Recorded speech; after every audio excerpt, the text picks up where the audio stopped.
ജീവിതത്തിൽ നമുക്ക് ലഭിച്ച നന്മകളെ തിരിച്ചറിയുകയും അവയോട് ആദരവ് കാണിക്കുകയും ചെയ്യുക എന്നതാണ് നന്ദിയുള്ളവരായിരിക്കുക എന്നതിന്റെ അർത്ഥം. വളരെ ലളിതമായി പറഞ്ഞാൽ, നമ്മുടെ പക്കലില്ലാത്ത കാര്യങ്ങളെക്കുറിച്ച് പരാതിപ്പെടുന്നതിന് പകരം നിലവിൽ നമുക്കുള്ള അനുഗ്രഹങ്ങളെ ഓർത്ത് സന്തോഷിക്കാനുള്ള മനസ്സാണത്. നമ്മൾ ശ്വസിക്കുന്ന വായു, കഴിക്കുന്ന ഭക്ഷണം, തണലേകുന്ന മരങ്ങൾ, നമ്മെ സ്നേഹിക്കുന്ന മാതാപിതാക്കളും സുഹൃത്തുക്കളും ഇതെല്ലാം നമുക്ക് സൗജന്യമായി ലഭിച്ച നന്മകളാണ്. ഇവയോട് നന്ദിയുള്ളവരായിരിക്കുമ്പോൾ നമ്മുടെ മനസ്സ് കൂടുതൽ ശാന്തമാകും.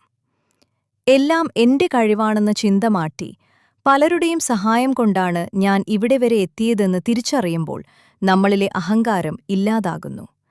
ഇത് നമ്മെ കൂടുതൽ നല്ല മനുഷ്യരാക്കും. പരാതികൾ പറയുന്ന മനസ്സ് എപ്പോഴും അസ്വസ്ഥമായിരിക്കും.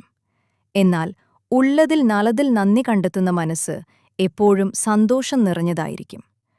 ചെറിയ കാര്യങ്ങളിൽ പോലും നന്ദി കാണിക്കുന്നത് ജീവിതത്തിൽ വലിയ മാറ്റങ്ങൾ കൊണ്ടുവരും. സഹായിക്കുന്നവരോട് ഒരു വാക്ക് നന്ദി പറയുന്നത് അവരോടുള്ള നമ്മുടെ സ്നേഹവും ബഹുമാനവും വർദ്ധിപ്പിക്കുന്നു. ഇത് സമൂഹത്തിൽ ഒത്തൊരുമയോടെ ജീവിക്കാൻ നമ്മെ സഹായിക്കുന്നു.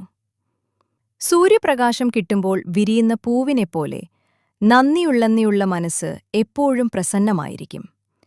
മറ്റുള്ളവർക്ക് നന്മ ചെയ്യാനും ലോകത്തെ സ്നേഹിക്കാനും ഈ ഒരു ഗുണം മാത്രം മതി. അതുകൊണ്ട് ഓരോ ദിവസവും നന്ദിയുള്ള ഒരു ഹൃദയത്തോടെ ജീവിക്കാൻ ശീലിക്കുക. ലോകം നമുക്ക് നൽകുന്നതിനേക്കാൾ വലിയ നന്മകൾ തിരിച്ചു നൽകാൻ അപ്പോൾ നമുക്ക് സാധിക്കും.